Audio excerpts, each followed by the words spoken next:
Hello বন্ধুরা, দেখো দুটো হয়ে গেছে। আমার রান্না বসেছে। আর এই দেখো আমি কী রান্না করছি তোমাকে দেখাচ্ছি, দেখতে পাচ্ছ।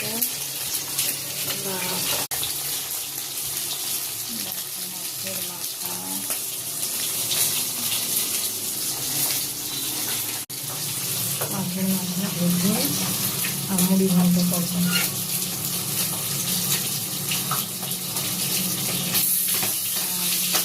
মাছগুলোকে তোমার সে করে এটাকে পেঁয়াজ দিয়ে রসুন দিয়ে একটা ফ্রাই টাইপের করবো,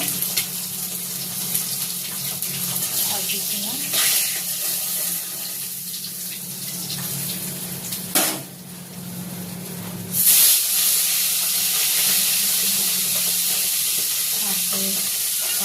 পাশে সাপোর্ট করে লাইক কমেন্ট করে, ভালো লাগছে ভিডিও ভালো লাগে তাহলে লাইক কমেন্ট করো, ঠিক আছে?